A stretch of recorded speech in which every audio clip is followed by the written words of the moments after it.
সুপ্রিয় দর্শক আসসালামু আলাইকুম। স্বাগত জানাচ্ছি রেহানা চ্যানেলে। আপনারা কেমন আছেন? আপনারা নিশ্চয়ই আল্লাহর রহমতে ভালো আছেন, আমি আশা করি। আমি আপনাদের বোন আলহামদুলিল্লাহ ভালো আছি। একটা জিনিস, বাংলাদেশে আসছি প্রায় ১.৫ মাস হয়ে গেছে। এখন পর্যন্ত ভালো হইতে পারে না, সেটা হলো আমার কণ্ঠের, আমার ভয়েসটা। কেমন যেন এখানের ওয়েদারের সাথে আমি নিতে পারতেছি না। হয়তো মাইনাস থেকে আসার কারণে -৩০, ২৮ থেকে আসার কারণে হয়তো নিতে পারতেছি না। একটু কষ্ট করে প্লিজ আমার ভাই বোনেরা আমার কথাগুলো বুঝে নেবেন। অনেক ডাক্তারও দেখাইছি। কেমন গলাটা বসে গেছে আমার। হয়তো গরমের ঘাম শরীরে লাগে এই কারণে কিনা। যদি আপনাদের কোনো জানা থাকে চিকিৎসা আমাকে জানাবেন। ইনশাআল্লাহ সেটা আমি এপ্লাই করার চেষ্টা করব।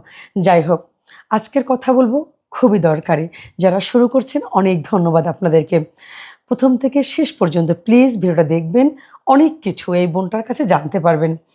সেটা হলো ১ম বিষয়টাই, এখন বাংলাদেশে বর্তমানে যে টপিকসটা নিয়ে চলতেছে সেটা হলো মেইন জুলাই নিয়ে। এই জুলাই নিয়ে গত্রদাহ চলতেছে। এটাকে শাওন, আপনারা জানেন বুড়াবাটার বউ। আসলে আমি আজকের চেষ্টা করব যতটা পারি একটু রাগ কন্ট্রোল করে কথা বলার জন্য। অনেকেই চান না, অনেকে পছন্দ করেন না যে আমি একটু ভাষায় কথা বলি। আসলে ভাই বোনেরা, আমিও চাই না। আমি সে মানুষ না।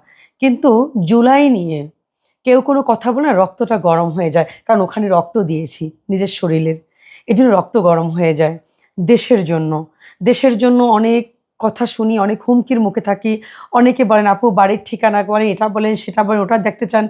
অনেক কিছু, নিজের নিরাপত্তার জন্য কিছু করতে পারি না, বের হইতে পারি না। অনেক কষ্ট করি ভাই বোনেরা। যার কারণে রক্তটা একটু গরম হয়ে যায়। কষ্ট লাগে তখন। কিছু কথা মুখ থেকে বের হয়ে যায়। যাই হোক, চেষ্টা করব। তো দেখেন, সেখানে হুমায়ূন আহমেদ ওর বাবার বয়সী, তার সাথে ও বিয়ে বসলো। ওকে তো অনেকেই বলছে, হুমায়ূন আহমেদ তো ওকে মেয়ে ডাকছে ১ম। তারপর তো ওর মেয়ের সাথে ওর বান্ধবী ছিল। এরপর বাপের সাথে ও বিয়ে বসলো। এরপর ওর স্বামী হয়ে গেল। ঠিক আছে? ভালোবাসা একটু বলতেছি। এর চেয়ে ভালোবাসা আর বলা যাবে না। আচ্ছা, ওর ওর সমস্যা হয়েছে কি? ও বলছে এটাকে সিডিআই। সিডিআই কথার অর্থটা কি? এখন আমি এই কথা যদি এখন আমি মুখ দিয়ে বলি, আমার উজু করা লাগবে। এখন আপনারা বলবেন, "আপু এটা বলতে হবে না। এটা অনেকে জানে।" না, আপনি জানেন। আরেকজনে জানে। আমার দেশের সবাই শিক্ষিত না। সবাই এগুলো জানে না। তাহলে যদি আমি একটা গালি দেই, আপনারা বলবেন যে, "গালিটা কেন দিলেন? এই কথার অর্থটা কি?" একটু ছোট্ট করে শোনেন। এই কথার অর্থটা কি? আমার মুখে না, একটা ছেলের আপনি মুখে রাস্তায় শোনেন। আসেন, আপনাকে উল্টা করে জুলাই চুদে দিবে। আপনি রাস্তায় একবার বের হন, এই জুলাই আপনাকে উল্টা করে চুদে দেবে। আসেন, আমাদের সেই শাওন, উত্তরপ্রদেশের শাওন, যে তার ফেসবুক পেজ থেকে যে পোস্টটি করছে, সে নাকি জুলাইকে সিডিআই, মানে সিডিআই মিন্স সে বুঝাইছে যে জুলাইকে। শুনছেন এই কথার অর্থ? এখন কেমন লাগে বলেন? একটা জুলাই কি যদি এই কথা ওর মতন মহিলা, ওর মতন এক্সপায়ার ডেট, এক মেয়াদহীন, মেয়াদ উত্তীর্ণ একটা প্রোডাক্ট দৌলুদিয়ার যদি এই কথা বলতে পারে, যারে যদি মেকআপ ছাড়া দেখেন, ছেলেরা তো বমি করে দেবে। ওদের দেখলে বমি করবে ছেলেরা। রুচি নষ্ট হয়ে যাবে ওরে দেখলে। তো যখন ডেট হয়ে গেছে, এক্সপায়ার ডেট হয়ে গেছে, করবি কি? চলতে হইবে তো। এখন কিছু কথা বললা মনে করেন একটু থাকতে চায়।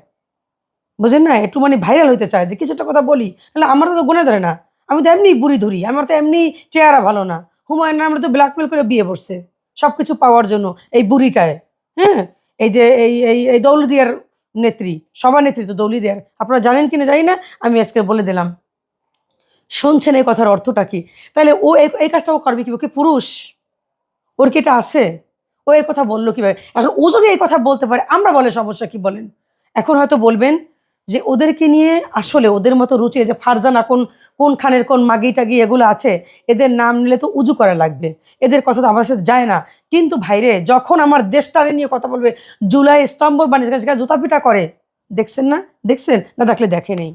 জুলাই যুদ্ধাপরাধীকে পুনর্বাসিত করেছে, যে জুলাই মুক্তিযোদ্ধাদেরকে গাদ্দার বলেছে, যে জুলাই টিকা সংকটের মধ্য দিয়ে হাজার হাজার শিশু কেন্দ্র করেছে, যে জুলাই মা বোনকে অনিরাপদ করে তুলেছে, যে জুলাই আইন শৃঙ্খলার অবনতি তৈরি করেছে, যে জুলাই মুষ্টিমেয় হাসনাত, সার্জিস এদের মতো কিছু মুষ্টিমেয় ছাত্রকে বিভিন্ন সুযোগ সুবিধা দিয়েছে। বাকি প্রাইভেট বিশ্ববিদ্যালয়, ঢাকা বিশ্ববিদ্যালয় সহ বিভিন্ন শিক্ষা প্রতিষ্ঠানের লক্ষ লক্ষ শিক্ষার্থী এখনও বঞ্চিত, নিপীড়িত, এবং যে জুলাই কোটি কোটি বেকারত্ব তৈরি করেছে, সেই জুলাইকে নিন্দা জানিয়ে, ঘৃণা জানিয়ে আজকে আমরা জুলাই ঘৃণা স্তম্ভের উদ্বোধন করছি, ঘৃণা জানিয়ে। আমাদের সাথে রয়েছেন শান্তা ফারজানা, আমাদের সাথে নতুন ধারার অন্যান্য নেতৃবৃন্দ রয়েছেন। নতুন ধারার পক্ষ থেকে আমরা ঘৃণা জানাচ্ছি। দেখছেন তো এই জুলাই ইসলামের জুতা পিটা করে, কতক্ষণ সহ্য করতে পারবেন আপনারা? এরা চায় মানে এগুলো নিয়ে একটা অরাজকতা দেশে সৃষ্টি করতে, এটা চায়, এই জন্যই এরা করতেছে।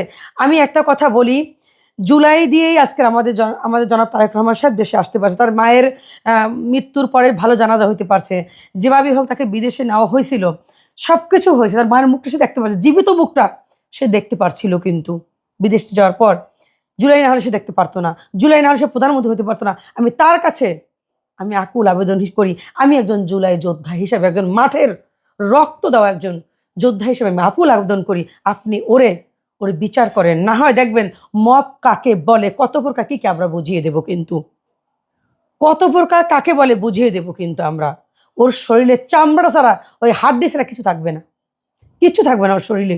এটা কিন্তু জনগণ করে ছাড়বে, এটা হইতে দিয়েন না। আপনি ওকে, ও কিসের শক্তিতে এই কথাগুলো বলে, ও এই যে ফারজানা টারজানা এরা, এই যে নীলুফার মণি দেখেন, ও টক শোতে যাইয়া ও কিন্তু জুলাই হওয়ার পর কিন্তু ওদের ব্যবসা কমে গেছে। হ্যাঁ, ওদের যে চামড়ার ব্যবসা ছিল এটা কমে গেছে।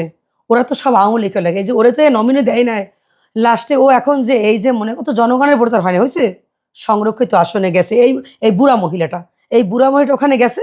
এই বুড়ি যাওয়ার কারণে টকশোতে গালাগালি করতো, একটু চাপাবাজি করতো, যার কারণে টকশোতে ওরে নিয়ে গেছে ওইখানে, এই সংরক্ষিত আসনে, না হয় কিন্তু যাইতে পারতো না।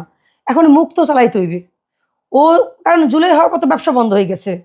আওয়ামী লীগের সাথে 80% বিএনপির যত বড় বড় নেতাকর্মীরা আছে, যত এমপি মন্ত্রী আছে, 80% সাথে আতাত করে তারপরে এই শেখ হাসিনা ছিল, এতটা বছর ভালো ছিল, কোনো আন্দোলন এই কারণে, এই ফখরুল কারণে কোনো আন্দোলন হয় নাই। ভাই বোনের আপনারা না বুঝলে আপনারা বোকাশা করে আছেন, এটা কিন্তু তারেক রহমান জানে, তারেক রহমান কিন্তু বুঝে, এগুলো সব বুঝে, যে এরা ছিল, এরা কোনো আন্দোলন করতেও দেয় নাই, করেও নাই। যখন বেগম খালেদা জিয়ার বালুর ট্রাক যখন দিল, তখন দেখছেন এদের কারো চেহারা দেখছেন? তার বাড়ির সামনে তাকে বেরোয় একটা দেখছেন? ধরেন এখান প্রায় 200 তো ইয়ে গেছে, ওখানে 1400 নারী অ্যাপ্লাই করছে সংরক্ষিত আসনের জন্য। এই 1400 নারী যদি সেদিন ওই ট্রাকের সামনে দেখছেন, আপনি বলেন 14 জনকে দেখছেন? আপনারাই বলেন, ফাতেমা ছাড়া কয়জন আপনারা দেখছেন বলেন? দেখছেন? দেখেন নাই কিন্তু। এই যে পার্থ ওই দিন ওয়াল টাঙ্গাইয়ে টক্কাইয়ে পালাইয়ে গেছে, ওই পার্থ, হ্যাঁ, মোটর সাইকেলে কইরা, এই পার্থ দাঁড়ায় নাই, কেউ ছিল না তখন, কেউ ছিল না বেগম খালেদা জিয়ার সামনে। এখন এরা, কারণ এরা আতাত করেছিল, পরে যখন জুলাই হয়ে গেল, যখন আমরা রাস্তায় বের হয়ে গেলাম, তখন তো আর মনে করেন এদের ব্যবসা বাণিজ্য বন্ধ হয়ে গেল। এখন এরা জুলাই মেনে নেবে কেন? আর নীলুফার চৌধুরী মনির মতন এরকমের টকশোতে এত বড় লম্বা কথা বলতে পারে? আপনারাই বলেন। আমি ধন্যবাদ জানাইবো রাকিব ভাইকে। এই যে রাকিব ভাই ছাত্র দলের নেতা, দেখেন রাকিব ভাই সহজ সরল একটা মানুষ। ওই যে দেখছেন তারেক রহমান পায়ের কাছে বসে, পা ঝুলাইয়া পড়ছে, আমি তাকে ধন্যবাদ জানাবো, কারণ প্রতিবাদ করছে কিন্তু উনি কিন্তু লিখিতভাবে বলছে যে আপনার এই যে কথাটা বলছেন জুলাই দেখে, এটা আমি তীব্র প্রতিবাদ এবং ঘেন্না জানাইলাম। ওনার লজ্জায় মরে যাওয়া উচিত। ওনারই দলের একজন ছাত্র দলের নেতা যদি এই কথা বলে, আমরা তো কিছুই না, ওনার লজ্জায় মরে যাওয়া উচিত না? উনি হাদিকে নিয়ে বলছে তেলাপোকা, উনি এরে নিয়ে বলে, ওরে নিয়ে বলে, ওর সমস্যাটা, ওর কোন কোন জায়গায় ব্যথা একটু বলতে পারেন? ওর কোন কোন জায়গায় চুলকানিটা একটু বলতে পারেন? সেই জায়গায় লবণ লাগাইতাম অথবা মলম লাগাইতাম, ভালো হয়ে যাইতো। ওর জায়গাগুলো একটু খুঁজিয়া আপনারা কমেন্টসে বলেন আমার কাছে, ও সেই জায়গায় আমি লবণ লাগাই দেবো। এই নীলুফার মনিরে ওর চুলকানি কোথায় হয়েছে, ডাক্তার দেখাবো রে আমি। এর চেয়ে ভালোবাসা আমি আর করতে পারি না এখন বর্তমানে, কারণ রক্ত দিয়েছি তো জুলাইয়ের জন্য। গরম হয়ে যেত রক্ত কথা বলতে গেলে, বুঝবেন না তো এগুলো বুঝবেন না। এগুলো কে বুঝবেন? যারা ঘরে বসে জুলাই যোদ্ধা ছিলেন, ঘরে বসে যারা লিখছেন, ঘরে বসে যারা স্ট্যাটাস দিচ্ছেন, যারা শেয়ার করছেন ভিডিওগুলো, যারা ঘরে বসেও করছেন, তারাও অন্তত এটা সহ্য করতে পারবেন না। আর যারা চুপ করে বসেছিলেন, আঙ্গুল চড়ছেন বসে বসে আর দেখছেন টিভিতে, তাদের কাছে আমাদের কথাগুলো বিরক্ত লাগবে, ভালো লাগবে না। কথা বুঝছেন না? আর কত চামচা আছেন, চামচা ছোট লোক, ফকিন্নি, এগুলো দলকানা, এগুলো কিছু পাওয়ার লোভে, একটু পথ পাওয়ার লোভে, একটু পাওয়া লাগে, মনে করেন বিএনপির পায়খানা ওরা খাইতে পারবে, কোনো সমস্যা নেই, পা চাটতে পারবে, কোনো সমস্যা নেই। রাশিদদের দেখেন, এই আমতারিকে কি করে দেখেন না? দেখেন তো, সবই তো আপনারা দেখতেছেন, না দেখার তো কোনো কিছু নাই এখানে। বর্তমানে আরেকটা খেলা হচ্ছে এখানে, খুব চাল, সেটা কি বলতেছি, তারেক রহমানকে জঙ্গি নেতা হিসেবে মনে করেন সাজাচ্ছে কি জানেন? প্রথম আলো। এই আমাদের প্রধানমন্ত্রীকে একজন ভালো প্রধানমন্ত্রী পেয়েছি, কিন্তু আমরা এটা স্বীকার করতে হবে। আপনারা স্বীকার করবেন, অকপটে স্বীকার করবেন, ভালোকে ভালো বলবেন। আমরা একজন কলেজের টুকরা বিরোধী দল নেতা পেয়েছি, আমরা একজন ভালো প্রধানমন্ত্রী পেয়েছি। আমরা চাই তারা দেশটা 5টা বছর ভালোভাবে চালাক, আমরা সহযোগিতা করতে চাই। এটা আমাকে দিতেছে না। এই যে প্রথম আলো যাকে নিয়ে তারেক রহমান চলতেছে, এই একে জঙ্গি নেতা এখন বানাবার চেষ্টা করতেছে এই তারেক রহমানকে। আপনারা দেখবেন, কারণ এই নীলুফার মনির মতো লোক বলতে পারে যে সাদা কাপড়ের উপর কালা কালি দিয়ে কালেমার অক্ষর যারা লেখে দেখে খুঁজে খুঁজে বের করা উচিত, বিচার করা উচিত, এরা জঙ্গি। আমার দেশ, আমার দেশ, আমি 90% মুসলমানের দেশে আমি কালির কালো দিয়ে লিখবো না লাল দেশে আমার বাপরা। এই মাগে তোর কি, তোর কি জঙ্গি মাগে? তুই তুই আমাকে বলার কে? তুই তুই বলতে পারিস আমাকে এই কথা যে আমার দেশেগুলো খুঁজে খুঁজে বের করা উচিত? কে কে কালেমার পতাকা উড়ায়? আমার দেশে কালেমার পতাকা পথ করে উঠবে, আমরা উড়াবো, আমরা উড়াবো। তুই দেখবি, তুই দেখবি নাস্তিক মহিলা, তুই কোন সাহসে বলস? এই প্রথম আলো লেগে গেছে এখন আমাদের মাননীয় প্রধানমন্ত্রীর পিছনে লেগে গেছে, তাকে যেখানে এসে কিছু বলে না, এটা প্রতিবাদ করে নাই। এই যে পতাকার পিছনে কেন বললো না? তাকে জঙ্গি নেতা বানাচ্ছে এখন। পারবি না। আমরা যতদিন বেঁচে আছি, আমরা যে সরকারকে বলবো ক্ষমতা রাখবো, তাকেই রাখবো, তোরা কিছু করতে পারবি না। এই যে দেখেন, তারেক রহমান যখন চীন সফরে গেল, এটা ভারতের ভালো লাগে নাই, ভারতের ভালো লাগে নাই। তারা মনে করেন তাকে, তার কোনো কিছুই ভালো লাগে নাই, কোনো কিছুদের ভালো লাগে না। কেন সে চীনে গেল? তার পিছনে লেগে গেছে। কেন ভারতে গেল না আগে? ওদের পাচারতো, ওদের গোলামি করতো, তাহলে ভালো লাগতো। তারেক রহমানের তিস্তাবাদ, এটা ভালো লাগে নাই, এটা কোনো রকম ভালো লাগে না। এটা কেন ভালো লাগবে? এটা তারেক রহমান করে ছাড়বে, যে নামে হোক। সে কথা দিছে, তার সাথে আছে বিরোধী দল, সে তারাও বলছে আমরা সর্বোচ্চ সহযোগিতা করবো, তার সাথে আছে আমরা জুলাই যোদ্ধারা। দেখবো তারেক রহমানের একটা পশম তোরা সোজা করতে পারিস কিনা। কি করতে পারবি? কিচ্ছু করতে পারবি না। আমরা আছি, আমরা আছি। হুমায়ুন আহমেদ 30 বছর আগে এটা লিখছিল যে শাওন তুই গুখা, কথা বুঝছেন? এই কথা এত বছর পর ফলছে। ওর মাথা যে গু আছে, ও যে এটার যোগ্য, তার প্রমাণিত এখন হয়েছে। আপনারা খুঁজে দেখতে পারেন, লেখাটা আছে।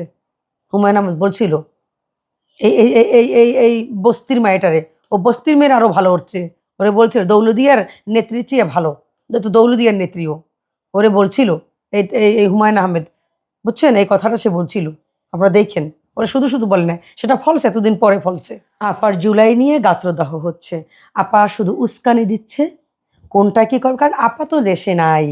ওনার যে আপা আপা আপা ফিরে আসবে, আমরা আপাকে ফিরে নিয়ে আসতে যাব বলেছি তো, আমরা যাব।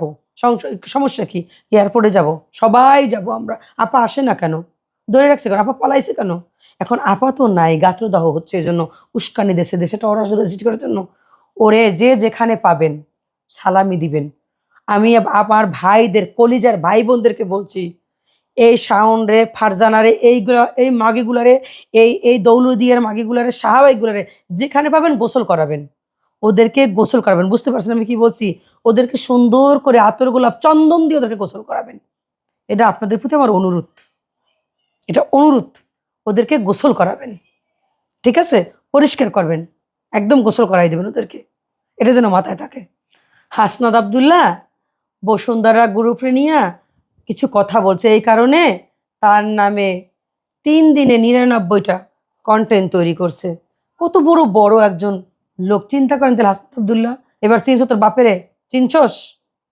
বেয়াদবের বাচ্চা, বাল সোজা কর পারলে, এটা কইরা দেখ সোজা, তাও তো পারবি না। শুধু শুধু কথা বলিস কেন? এই নীলুফার মণি চৌধুরী, এই শাওন, এই ফারজানা রূপা, এদেরকে আপনারা সুন্দর করে যে যেখানে পাবেন গোসল করাবেন, ঠিক আছে? গোসল করে পবিত্র করে দিবেন। এটা করার দায়িত্ব আপনাদের। আপনারা ভালো থাকবেন, সবার জন্য সবাই দোয়া করবেন। আমার জন্য একটু বেশি করে দোয়া করবেন, যেন আমি সেফ থাকতে পারি। পাশে থাকবেন, সবাই চ্যানেলটা সাবস্ক্রাইব করে সদস্য সংখ্যা বাড়িয়ে ফেলবেন, যাতে আমি কথাগুলো বলতে পারি আপনাদের সাথে। আল্লাহ হাফেজ, আসসালামু আলাইকুম।